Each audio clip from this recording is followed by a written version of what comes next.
My mother-in-law always used to say, "We're family, you don't keep score. So go ahead," she'd say. "Get along and figure out that $200,000 debt together like a happy family." Because of a single Porsche, my in-laws and I stood outside a New York family court mediation room, our faces flushed as we screamed at each other. My mother-in-law got right in my face, spitting insults, calling me greedy, telling me I never knew the meaning of satisfaction. Fine. If they needed that flashy billboard on wheels so badly, I would gladly hand it over. I signed the mediation agreement. I took what little cash was left and gave the expensive, glossy symbol of their vanity to my now ex-husband. Who could have known that just 24 hours after the divorce was finalized, that very car would become an express train, sending their entire family straight to hell? Listening to my sister-in-law's desperate screams through the phone, I elegantly took a sip of my iced Americano. The cold touch of the plastic cup on my fingertips was more satisfying than any revenge I could have imagined. Before we begin, make sure to hit that subscribe button, give this a like, and leave a comment telling me where you're listening from. I'd love to say hello. Now, let's start the story. The sky over Brooklyn, visible from my kitchen window, was a flat, washed-out gray. It looked like an old bedsheet that had been laundered one too many times. Evelyn Reed scraped the finely chopped chives from her cutting board onto a small plate. The sharp, oniony scent from the residue on her fingertips pricked her nose. The refrigerator compressor kicked on with a low, stubborn hum, like the nagging of an old man who would never stop talking. Just then, the electronic chime of the front door lock sounded. Beep, boop, bip! It wasn't her husband's footsteps. Kevin Miller had a specific, lazy shuffle, dragging his heels first. But these steps were light and quick. The sharp click-clack of high heels on the hardwood floor carried an oddly confident rhythm. "Is my brother home?" Ashley Miller's voice echoed from the end of the hallway. Without turning around, Evelyn turned on the faucet, rinsing the remaining bits of chive off the cutting board. The stream of water hit the stainless steel sink with a sharp, hissing sound. "He's at the office." From the entryway, Evelyn could hear Ashley rummaging through something. The closet door opened and closed, followed by the jangle of a keychain. Under the running water, Evelyn's fingers paused for a fraction of a second before resuming their task as if nothing had happened. "Where are the car keys? I don't see them." On the dining table, Evelyn turned off the water and dried her hands on a dish towel hanging beside the sink. It was a pale gray towel she had just put out last week, but the cotton was already starting to pill. When she turned around, she saw Ashley Miller standing by the dining table, the Porsche key fob dangling from her hand. Ashley was wearing an eggshell white Chanel tweed jacket. The interlocking C's on the buttons seemed unusually prominent. Evelyn recognized the jacket. 3 weeks ago, Ashley had sent her a picture from a boutique in Soho, texting, "How does this look?" Evelyn hadn't replied. "You're not using the car today, right, sis?" Ashley jingled the keys in her hand. Her new manicure was extravagant. A pearlescent, shell-like color was adorned with tiny Swarovski crystals that glittered under the kitchen's fluorescent lights. "I'm meeting friends for brunch in the meatpacking district, and I really don't feel like dealing with an Uber." Evelyn placed the clean, wet cutting board in the dish rack. The plastic clattered against the stainless steel with a dull thud. It sounded like a suppressed sigh. "I have a hospital conference this afternoon." "What time?" 2 o'clock. "Perfect, then." Ashley smirked. The curve of her lips was mechanical and flawless, as if posing for a selfie. "I'll be back before noon. I promise it won't interfere with your plans at all." Evelyn's gaze followed Ashley's fingers as they spun the key ring.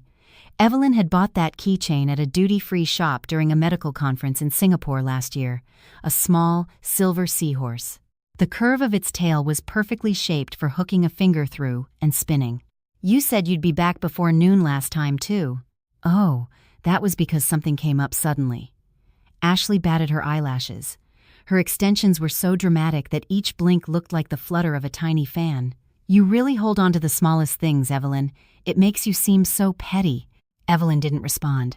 What she remembered wasn't just the broken promise. When Ashley had returned the car that night, the driver's seat was pushed far back, and the side mirrors were completely out of alignment. A half-finished Starbucks cup sat in the cup holder, condensation dripping down its sides to create a puddle on the floor. The ice melted into a watery, brown liquid.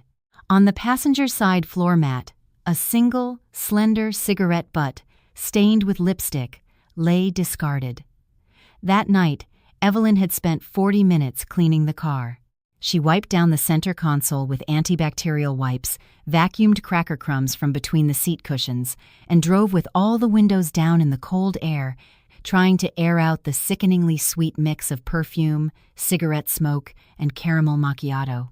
"I need the car at 2, Evelyn repeated, her tone as dry and flat as when she explained post-operative care instructions at the hospital. "Call a valet." For a split second, the smile vanished from Ashley's face.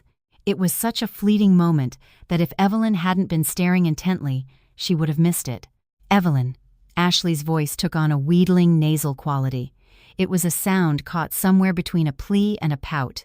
"Mom always says, why get so hung up on what's mine and what's yours when we're family? It's not like I'm asking you to give me the car, I just want to borrow it for a few hours in the morning. I'm bringing it back. You're being so unreasonable."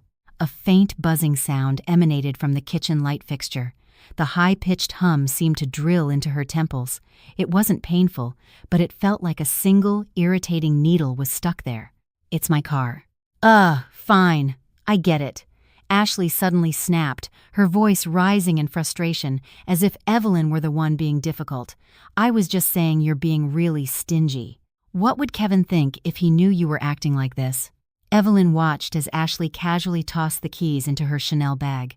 The motion was so natural, as if she were simply putting away her own belongings. The bag zipper slid shut, and Ashley was already turning towards the front door. "I'm leaving, sis." The click-clack of her heels faded down the hall, the sound of the lock disengaging, then re-engaging. A moment later, the only sound in the apartment was the hum of the refrigerator once more. Evelyn stood motionless in the kitchen, listening. From the parking garage below, she heard the engine start, a deep, throaty growl. It was her Cayenne, the car she had paid for with 3 years of pre-marriage savings, supplemented by every spare dollar she'd scraped together from her salary after the wedding. The engine noise grew louder, then faded into the distance. She looked down at her own hands. Her nails were cut short, and her fingertips were stained a faint green from the chives. In the sink's drain catcher, a few stray pieces of green spun in circles, caught in the residual moisture. Buzz. Her phone vibrated. Evelyn pulled it from her apron pocket. A new iMessage was on the screen from her mother-in-law, Carol Miller. "Evelyn, honey, Ashley just wants to borrow the car. What's the big deal? As the older sister, can't you be a little more generous? We're family." At the end of the message was an emoji. A round, yellow face, its eyes curved into happy crescents. It looked innocent, but Evelyn stared at the smiling face for a full 3 seconds.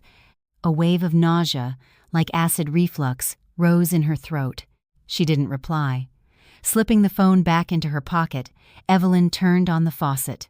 The remaining chive pieces in the sink were swept away by the current, sucked down into the dark opening of the drain. She watched the green specks disappear into the black hole. The balance inquiry screen for their down payment fund glowed on her smartphone. Account balance, $0. Evelyn sat on the sofa in the hospital break room, her thumb scrolling meaninglessly over the screen. It was the 3rd time she had refreshed it, but the number refused to change. 0 was 0. Looking at it 100 times wouldn't magically turn it into the $120,000 that were supposed to be there. The break room's air conditioning was blasting. The cold air pouring from the ceiling vent brushed against her collarbones, exposed above her scrubs. A shiver ran through her, but it wasn't from the cold. It was a deep, internal chill, as if someone had dumped a bucket of ice water directly onto her heart. $120,000. It was the money she had diligently saved from every paycheck from age 25 to 29. That was during her residency, when she lived in a tiny studio in Washington Heights. The room was so small that if she stretched out her arms, she could touch both walls. Her only window faced a brick wall, so she lived without a sense of day or night. The memory of her payday ritual was vivid. Seeing the numbers in her banking app increase was her only joy. Her one luxury in that cramped room was boiling a packet of ramen instead of just eating a cup of noodles. She would drop an egg in, watching with a small thrill as the whites solidified into soft clouds in the boiling broth. On weekends, she stayed locked in her room to avoid spending money. Lunch was $1 slice of pizza. At department gatherings, she pretended she couldn't handle alcohol and sipped on club soda while her colleagues ordered cocktails. She walked the mile from the subway station to the hospital every day, rain or shine, to save on transit fare. The scenes from that time flashed by like a fast-forwarded black and white film. The only color in that world was the rising balance in her savings account. 10,000, 30,000, 50,000, 80,000, 100,000, and finally, $120,000. And then she got married. Kevin had said he would manage their down payment fund. Since we're going to live together anyway, what does it matter whose name is on the account? His hand had felt so warm as it covered hers, his smile so gentle. She had thought it was a gesture of marital trust. We are one. She had given him the security token and the passwords. And now, the balance was zero. The break room door opened, and a nurse poked her head in. "Dr. Reed, your 3:30 consult is here. I'll be right there." Evelyn closed the banking app and put her phone in her lab coat pocket. She stood up and checked her reflection in the wall mirror, smoothing a few stray hairs. The woman in the mirror was perfectly composed. Her makeup was immaculate, her lips colored with a muted, dusty rose lipstick. She looked completely normal. She forced her lips into a professional smile and walked out of the break room. The building's central air conditioning hummed a low, steady drone in the hallway. That night, Evelyn waited for Kevin in the darkened living room. When the front door opened and he stepped inside, a gust of cold air carrying the smell of a steakhouse rushed in. The dry, biting winter air of New York City had a way of trapping every scent deep in the fibers of clothing, only to release them the moment one entered a warm room. Dinner? Kevin didn't even look up as he swapped his shoes for slippers. Had a quick drink with my boss. Evelyn stood at the edge of the living room, gripping her smartphone tightly. The screen still displayed that cruel number. Balance, $0. Where is the down payment money? Kevin froze. A moment of absolute silence. Then he bent down again to meticulously turn his dress shoes around so they faced the door. His movements were far slower and more deliberate than usual. What money? The $120,000 from our savings account. Kevin straightened up, finally looking at Evelyn. His eyelids were puffy, likely from the alcohol, and a web of broken capillaries reddened the whites of his eyes. His tie was loosened, revealing the top of his neck. Why were you suddenly checking that? Just answer the question. Under the warm glow of the living room floor lamp, their shadows stretched long and distorted. The boiler kicked on, and a rhythmic tapping sound started in the pipes under the floor. The dry, regular sound grated on her nerves. Well, it's... Kevin licked his dry lips. He looked like a cornered animal, his panic palpable. I got a hot tip at work, a really good investment opportunity. I thought I could make a huge profit. What kind of investment? Cryptocurrency. A coin. His voice trailed off, the last words barely audible. A colleague made a killing with it, so I thought, just this once. You put our entire down payment fund into crypto? It's our money, right? Kevin's voice suddenly rose, like a drowning man grasping at straws. Once you're married, it's all marital property, isn't it? I was trying to grow it for us. As a husband, what's wrong with that? That was my premarital separate property. Evelyn's voice was calm, so calm that it left Kevin speechless. He opened and closed his mouth, but no sound came out, as if his throat were blocked. From age 25 to 29, Evelyn said, enunciating each word, "That's 4 years. 4 years of living in a tiny studio, eating cheap pizza, walking in the rain and snow to save bus fare. That $120,000, that was 4 years of my life." The boiler pipe ticked again. Tap. And now, it's zero. Kevin's eyes darted around the room, avoiding Evelyn's face. He looked at the shoe rack, the dining table, and finally, down at his own feet. "I'll put it back." "How?" "I'll find a way." A desperate, pleading tone crept into his voice, the same tone used by difficult patients in her office begging for a discount on a procedure. Just give me some time. I'll figure something out. And how much debt are you in? Kevin fell silent. A long silence filled the living room. Tap, tap, tap. The boiler was unusually loud. From the apartment upstairs, the sound of furniture being dragged across the floor rumbled dully through the ceiling.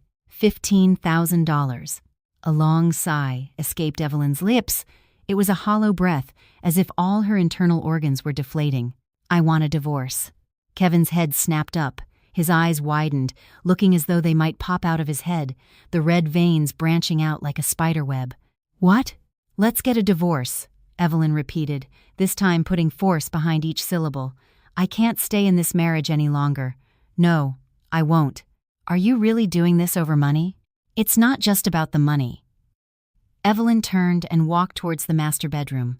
The floorboards creaked under her feet. She opened the bedroom door and flung the closet doors wide open. She began roughly pulling her clothes from their hangers. Kevin followed her, blocking the doorway. His shadow, cast by the living room light behind him, fell over her. Evelyn, calm down. Let's talk this through. I am being incredibly calm right now. Evelyn folded a beige coat in half and threw it into a suitcase. The clatter of empty hangers was sharp and jarring. 4 years, Kevin. She spoke with her face buried deep in the closet. Her voice was muffled by the fabric. 4 years of my life. I threw it all away with one stupid decision. How could you pour that much money into a gamble without even a single word to me? It wasn't a gamble. If crypto isn't a gamble, then what is it? Evelyn spun around. She was clutching a gray cashmere sweater so tightly her knuckles were white. Did you do any market analysis? Any risk management? No. You just threw money at it because you heard someone else got rich. Kevin couldn't answer. You don't know anything about it, do you? Evelyn's voice was still low, but the fury within it was as cold as frost. You just trusted your coworker and burned through my entire life savings. Did you have a backup plan? Did you ever once stop to think that that money was my life? I just wanted to make some money to give you a better life. A better life. Evelyn let out a hollow laugh and went back to packing. Her movements were mechanical. Pull, fold, place. Evelyn, please. Just give me one more chance. Kevin's voice trembled. He sounded pathetic, like an elementary school student being scolded by a teacher. I'll sign anything. I'll swear I'll never do it again. Swear? Evelyn stopped and glared at him. In the darkness, only her eyes seemed to glow. What can you swear to? That Ashley will never take my car again without asking? That your mother will stop snatching my keys to give to her daughter? That your family will stop treating me like an ATM they can withdraw from at will? Can you stop any of that? Kevin just opened and closed his mouth, speechless. I'm so tired of it, Evelyn muttered. It was barely a whisper, but it cut like a knife. These past 3 years have been exhausting. The first Thanksgiving after we married, I was up at 3 a.m. preparing food while my sister-in-law lounged on the sofa watching TV. Every weekend, I was dragged to your parents' house for lunch, where your mother would say, Evelyn, you're too thin. How will you ever have a baby? And pile food I hated onto my plate. On days I came home late from work, instead of saying, you must be tired, you'd ask, is there anything to eat? And that damn Porsche. The shameless way they treated my car, the one I bought with my own money, like it was a public shuttle bus. The cheap air freshener smell that lingered every time Ashley returned it, the mysterious receipts I'd find under the passenger seat. I put up with all of it. But now, it's over. I want a divorce. Evelyn said it one last time. It was a dry, emotionless declaration. This is my final decision. The mediation room at the New York County Family Court was small and stuffy. The landscape painting on the wall, a serene mountain scene, was so dusty it looked gray. Evelyn sat on one side of a long table. Kevin and his mother sat on the other. Carol Miller had clearly dressed up for the occasion. The coral-colored eyeshadow she wore was creased into the fine lines around her eyes. Around her neck was the pearl necklace Evelyn had bought her as a wedding gift. Every time she moved her head, the pearls clinked together with an irritating sound. Evelyn, do we really have to do this?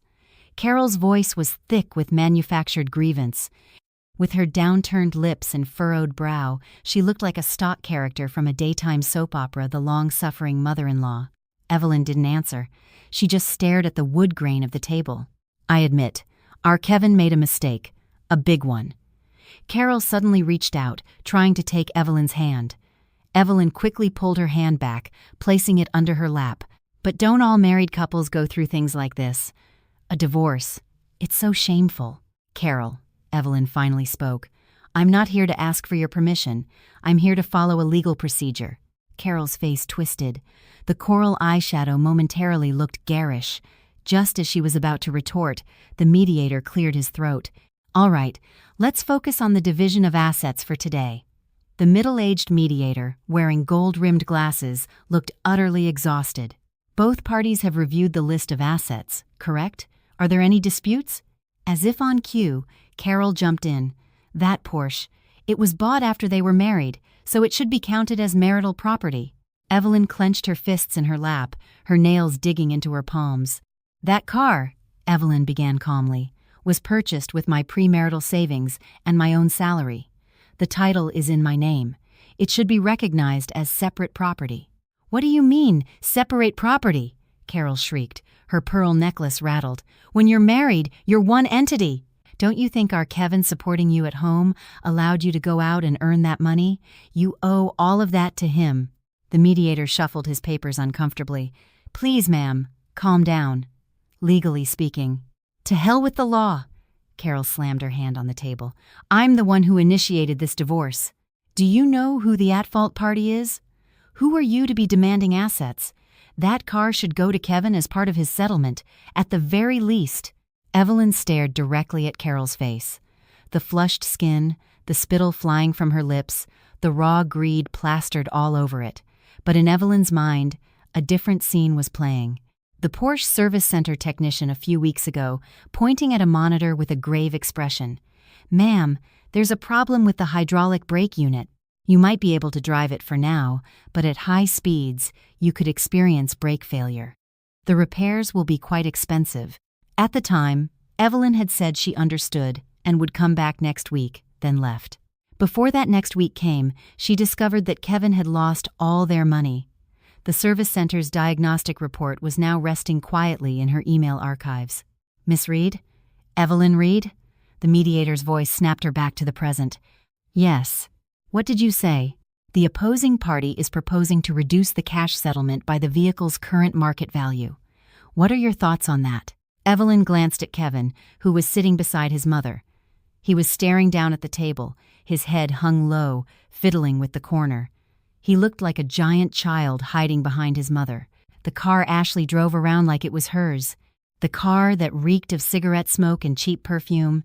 The car that was a ticking time bomb, with a brake warning light that could come on at any moment.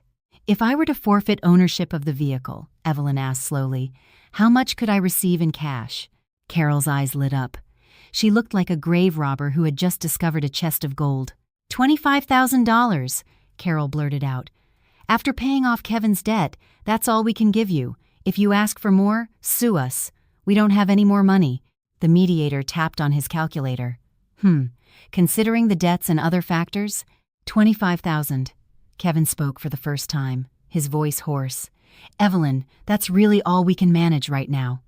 Later, when I start making money again." "That's fine," Evelyn cut him off. 25,000. And you take the car." Carol's jaw dropped. She clearly hadn't expected it to be this easy. "Are you serious? Don't go back on your word now." "I agree." Evelyn stood up, her chair scraping against the floor. "I can't even stand to look at that car anymore. Take it. Please deposit the $25,000 into my account by the end of today." She picked up her handbag and turned to leave. "Wait." Carol's suspicious voice stopped her at the door. "Is there something wrong with that car? Why are you giving it up so easily?" Evelyn paused. She slowly turned her head to look at her mother-in-law. And then she let the corners of her mouth lift into a tiny, subtle smile. "Carol," her voice was sweet, "it's a Porsche. Even used, it's worth at least $60,000-$70,000. Do you really think I'm stupid enough to trade a $70,000 car for a measly 25 grand? Carol's eyes wavered. "You're the one who always said it," Evelyn continued. "We're family. You don't keep score. You've been coveting that car for years. Now your wish has come true. Enjoy the ride." Without another glance, Evelyn opened the door and walked out. The cool air of the hallway filled her lungs. She never thought the antiseptic smell of a courthouse could be so refreshing. Buzz. A vibration from her handbag. Chase Bank. Deposit of $25,000 from Kevin Miller. Evelyn looked down at the number on her screen and smirked. It was a pittance compared to the $120,000 she had lost. But this $25,000 was the price of her freedom. And, just maybe, the price of their lives. The main hall of the city clerk's office was bustling. Evelyn and Kevin stood side by side at a counter, separated by a plexiglass barrier, submitting their divorce papers. Through the barrier, Kevin's profile looked crumpled and strained. "Your documents have been filed," the clerk said in a monotone voice. The rustle of paper was the only sound.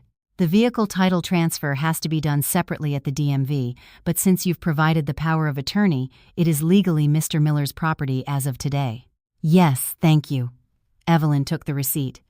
A single, thin sheet of paper. 3 years of marriage had just evaporated into this one piece of paper. She folded it in half and tucked it deep inside her purse. "Evelyn!" Kevin called after her.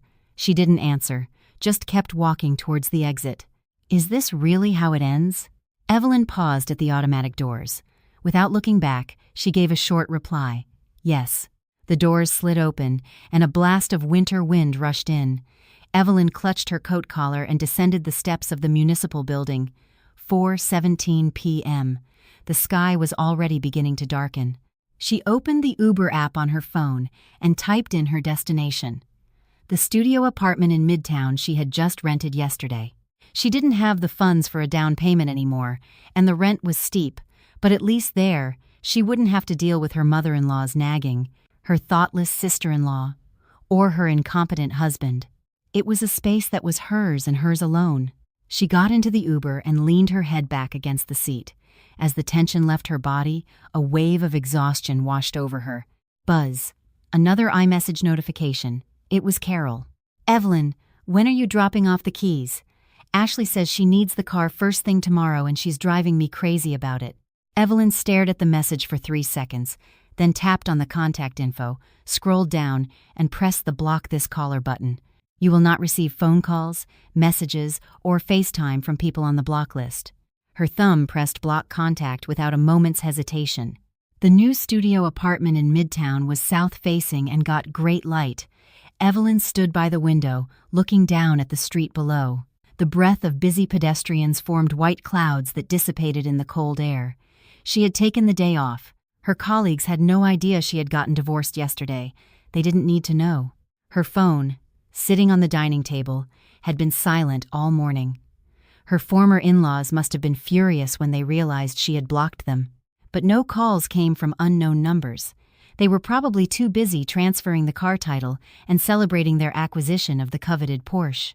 Evelyn started her Nespresso machine. The whirring sound of the grinder was cheerful.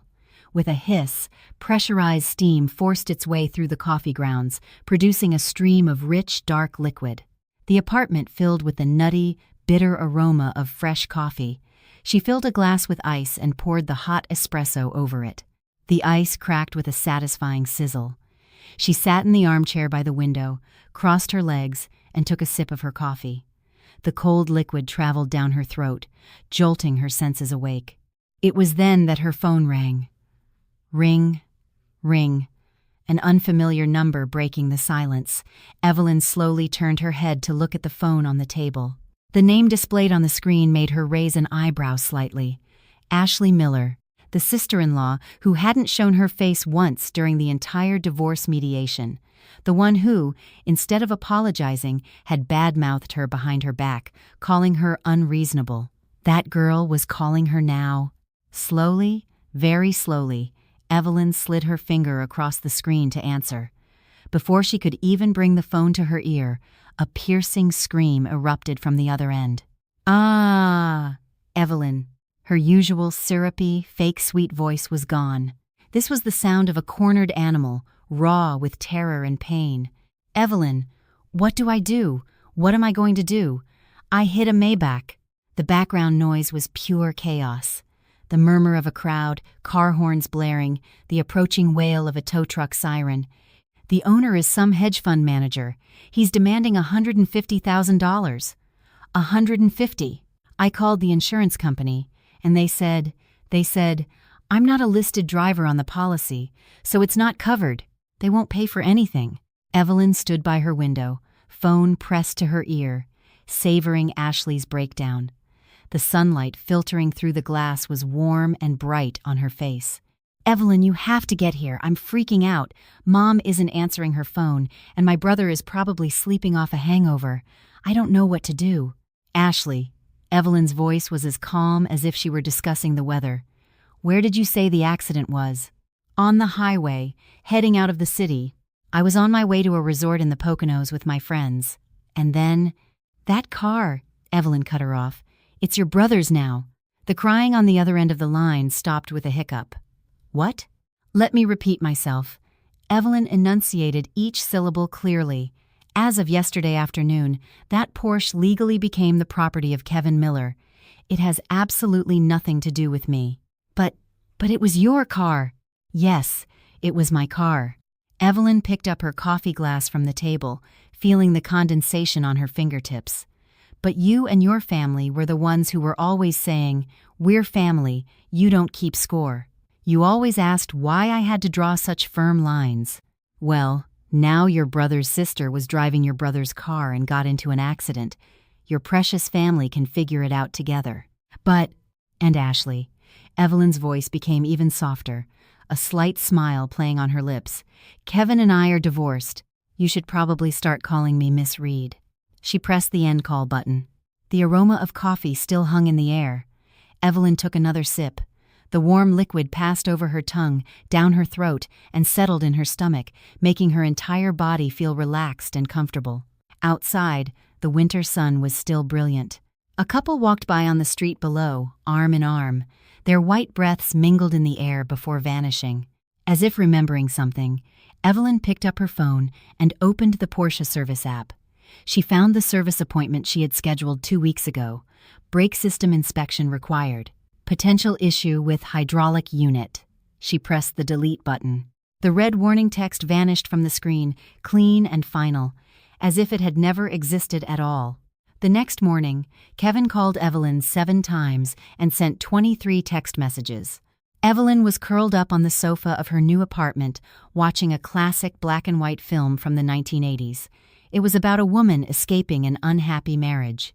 Her phone buzzed and vibrated relentlessly on the coffee table, but she didn't even glance at it. When the 8th call came, she finally picked it up. "Evelyn," you finally answered. Kevin's voice was frantic. He sounded like someone trapped in a burning house. "You talked to Ashley yesterday, right? You know about the accident? You need to come down here right now." "And why would I do that?" There was a stunned silence on the other end. Because it's your car. You sold it to us. You have to take some responsibility." Kevin's voice was so faint it was almost lost. "First, I didn't sell it to you. During the asset division, you people insisted on taking the car instead of the cash, and I agreed. Legally, that car is yours. Second," she continued, "your sister took your car and crashed it. Your family, your car. This incident, from beginning to end, has nothing to do with me. Not a single speck of dust." "Evelyn, don't you dare play dumb with me." Kevin's voice suddenly became shrill, a hysterical shriek. "You did this on purpose, didn't you? You dumped a lemon on us." The insurance adjuster said it looked like there was a pre-existing problem with the brakes. "You knew, didn't you? You knew and you gave it to us anyway." Evelyn was silent for a second. Then she laughed. It was a hollow laugh that came from deep in her throat, as light as the wind skimming the surface of water. It was a dry, emotionless sound. "Do you have any proof?" The line went dead quiet, as if doused with cold water. "Proof that I knew the car had a problem?" Evelyn spoke in the same calm, logical tone she used to explain surgical procedures to patients. "Do you have a service record from the dealership? A written statement from a mechanic? Do you have any physical evidence that I had prior knowledge of a defect?" Silence. "Of course you don't."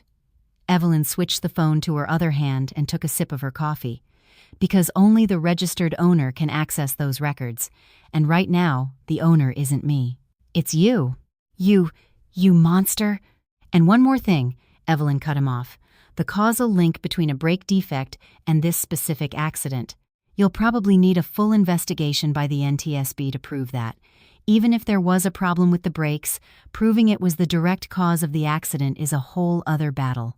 But most importantly, the real problem you're facing right now is that your insurance won't cover a thing because your sister wasn't a listed driver. Isn't that right? Evelyn. Mr. Miller. Evelyn set down her coffee cup. She tapped her fingers on its rim. We are divorced. Your family's problems are no longer my concern. Don't call me again. She hung up. The phone immediately vibrated again. The caller ID showed Kevin Miller. She hit the decline button, went into her settings, and added his number to her block list. A confirmation message popped up. Kevin Miller has been blocked. You will no longer receive calls or messages from this number. Evelyn pressed OK and placed her phone face down on the table. She turned her attention back to the movie. On the screen, the woman in the black and white world was walking alone down a long alley. Her figure was frail, but her steps were steady and unwavering. 3 days later, Carol Miller showed up in the parking garage of Evelyn's new building.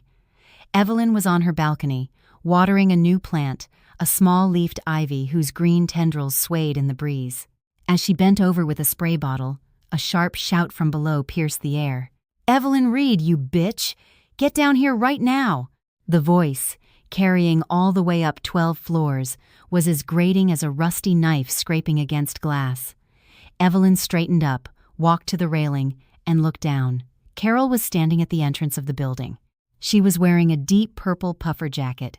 Her hair was a mess, and the polished look she had at the courthouse was gone. She was screaming, her mouth wide open, white puffs of breath exploding into the winter air. "You con artist! You pawned off a broken car on us! You get down here this instant!"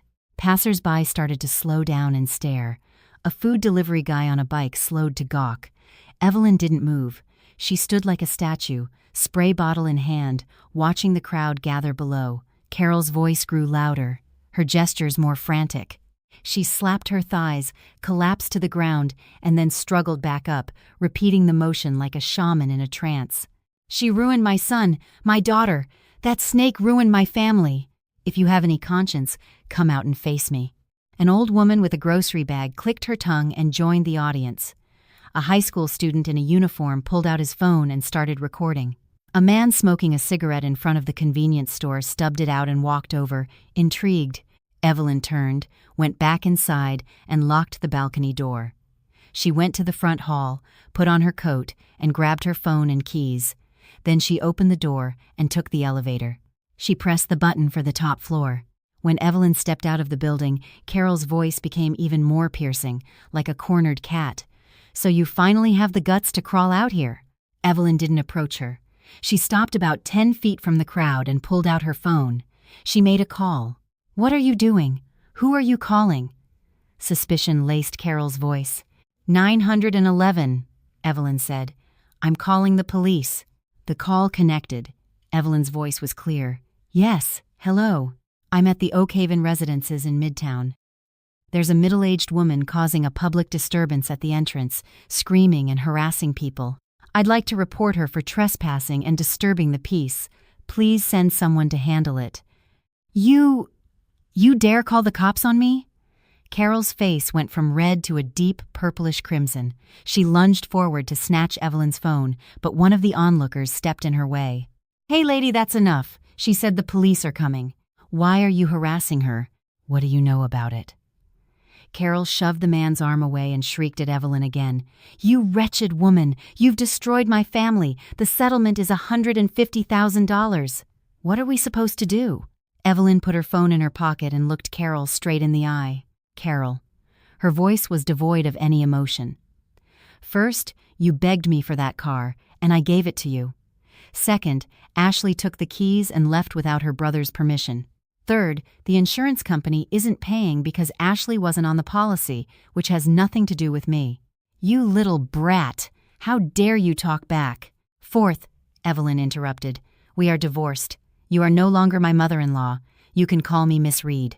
Carol gaped, unable to form a response. In the distance, a siren began to wail. A white and blue patrol car turned the corner and stopped in front of the building. 2 uniformed officers got out. "What's going on here?" Evelyn stepped forward and took a piece of paper from her pocket. It was her copy of the divorce filing. "Officer, this woman is my former mother-in-law. Our divorce was finalized last week, but today she has tracked me down to my private residence and is causing a scene. She is disturbing all of my neighbors." The officer glanced at the paper, then at Carol, and frowned. "Ma'am, you know you can be charged with a misdemeanor for creating a public disturbance like this, right?" "A charge? I came here because I've been wronged." Carol's bravado had faded, but her voice was still loud. "That woman sold us a broken-down car, and my daughter got into an accident. What's wrong with me coming here to demand an explanation?" "Ma'am, if you have a grievance, you need to file a civil suit or handle it through legal channels.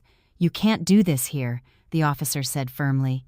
"For now, you both need to come with us to the precinct to give a statement." "I'm not going! I won't go!" Carol collapsed to the pavement again. She buried her face in her hands and began to sob uncontrollably. "Oh, my son, my daughter. Our family is ruined because of that evil woman. Oh, the injustice," the crowd murmured. Some were still recording on their phones. Others shook their heads and began to walk away. "Some people just don't know how to grow old gracefully," someone muttered. Evelyn looked down at the woman wailing on the cold concrete. The hem of her purple puffer jacket was dirty with dust, and her hair was like a bird's nest. Evelyn remembered the day she first met Carol 3 years ago. The elegant woman in a beige cardigan and perfectly coiffed hair who had smiled so warmly and taken her hands. "Evelyn, we're one family now. If you ever need anything, you tell me." Family. The word floated in her mind for a moment before popping like a soap bubble. An officer tried to help Carol up, but she clung to his pant leg, refusing to move.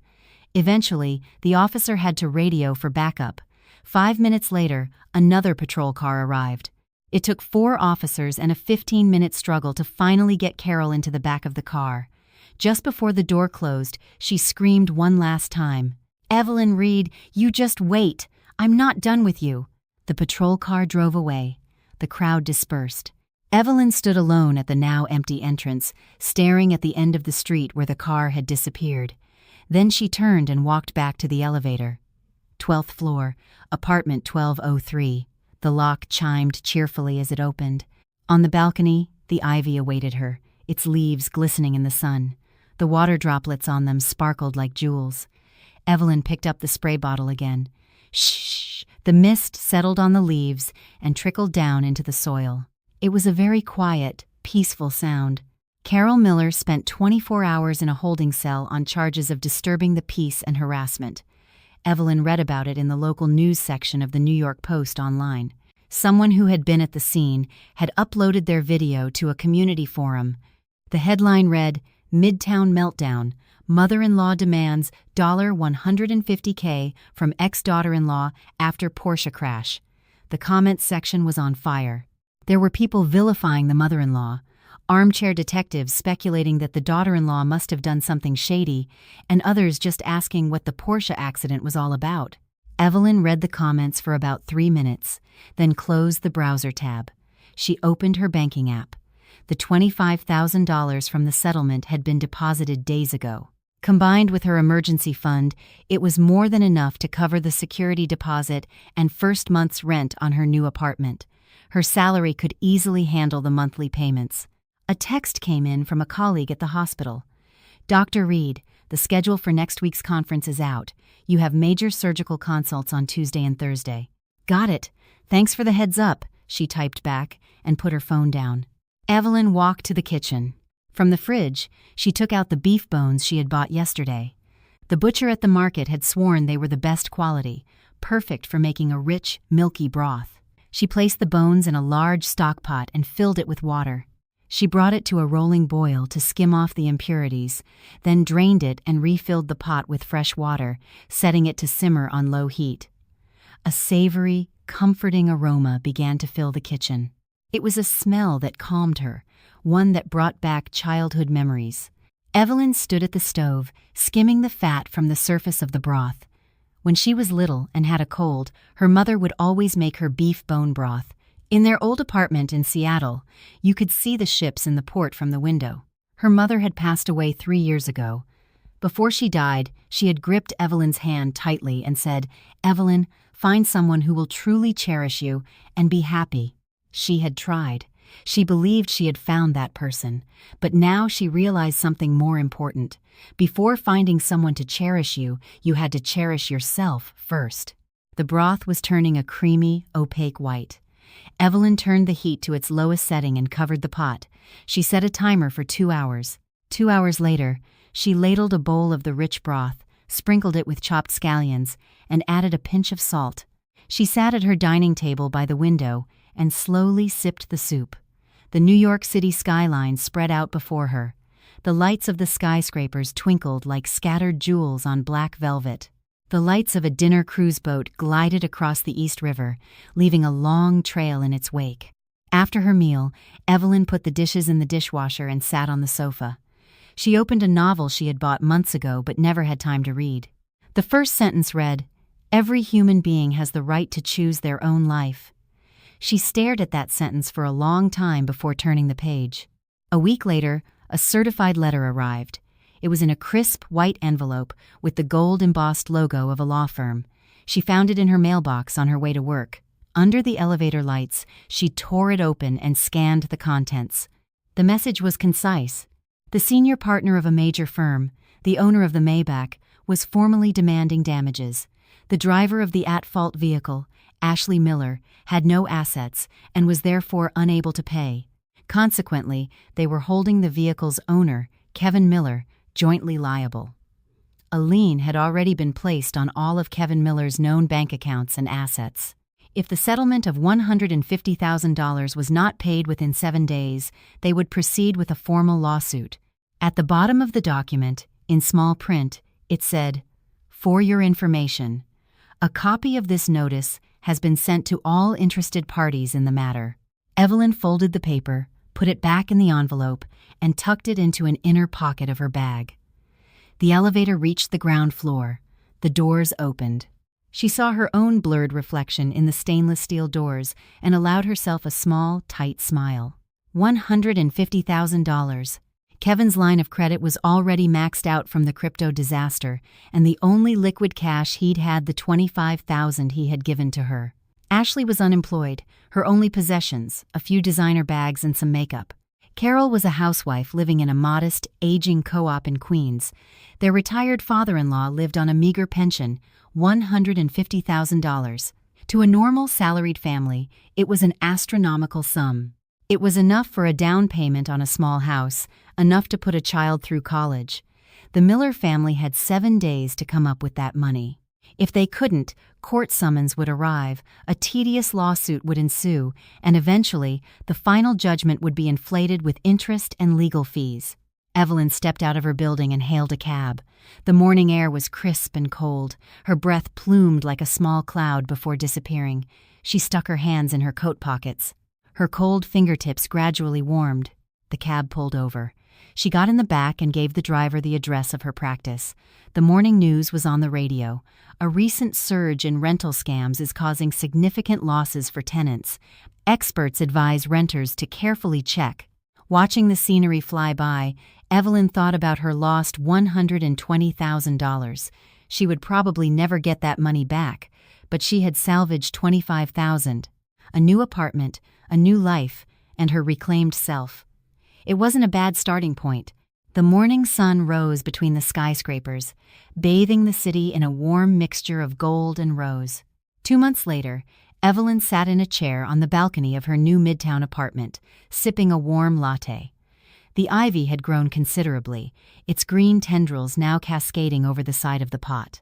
A new succulent she had bought last week sat beside it, its plump, lotus-like leaves looking cute and healthy.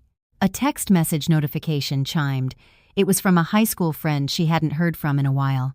"Hey Ev, did you hear? About your ex, Kevin. He filed for bankruptcy. My friend's husband works as a super in a building out in the far end of Queens, and he said the whole Miller family just moved into a basement apartment there. Evelyn read the message but didn't reply. She set her phone aside and took another sip of her latte.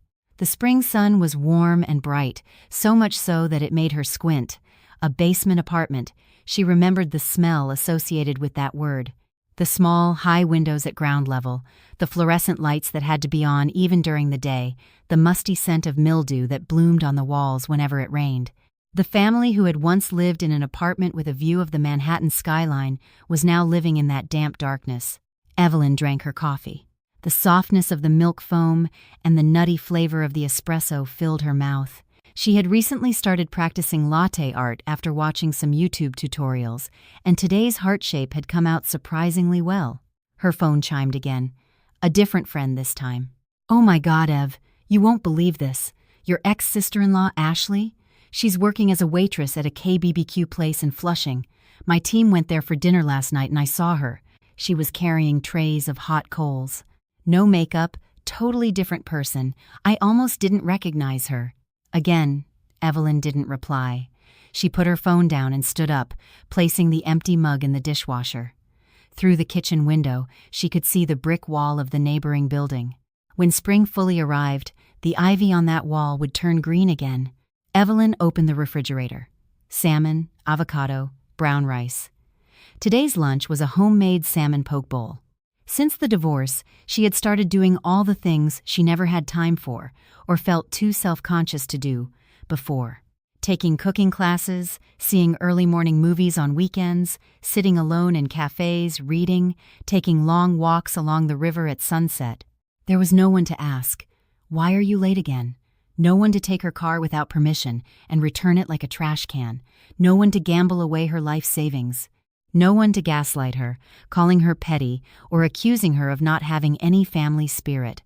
All the air in this small apartment belonged solely to her. She could leave her shoes anywhere in the entryway, binge-watch Netflix until 3 a.m., and lounge around in her pajamas all weekend. Evelyn placed the salmon over the rice and arranged slices of avocado artfully on top. She drizzled it with a sauce made of soy sauce and wasabi, red, green, white. The colors in the bowl looked like a painting.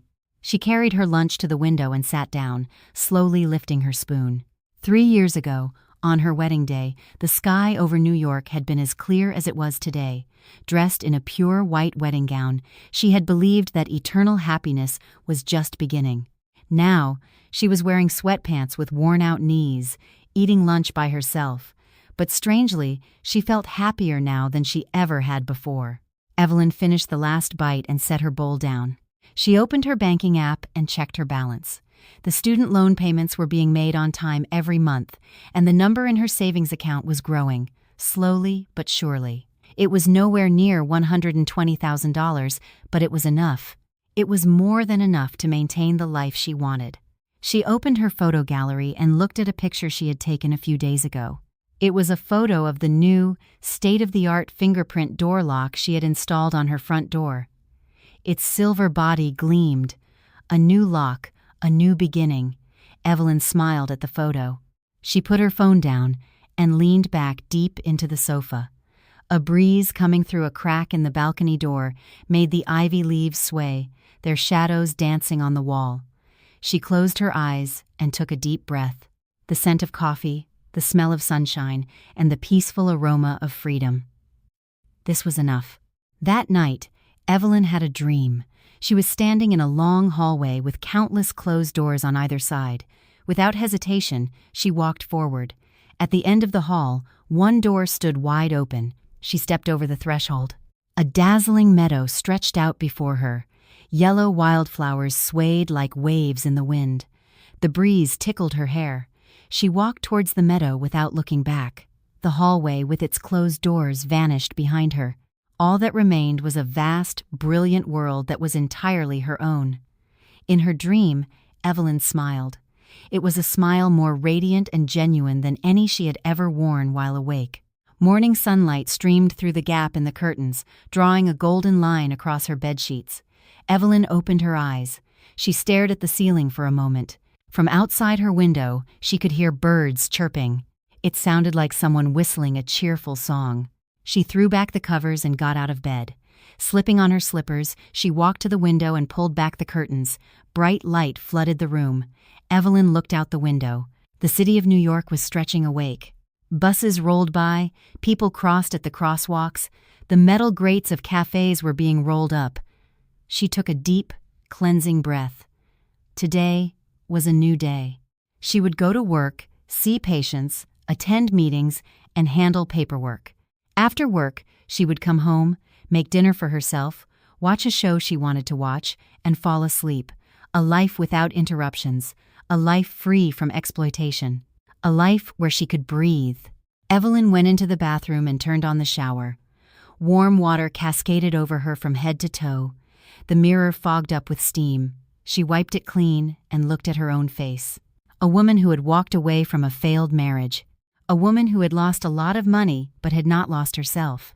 A woman who had made a choice instead of just running away. Evelyn winked at her reflection in the mirror.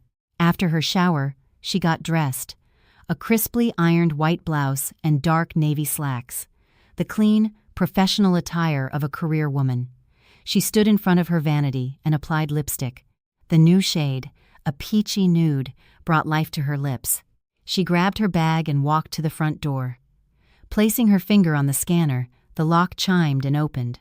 She took the elevator down to the lobby. When she stepped outside, the cold air hit her cheeks, but the sun was warm. She hailed a cab. "Grand Central, please." A ballad about heartbreak and new beginnings was playing on the radio.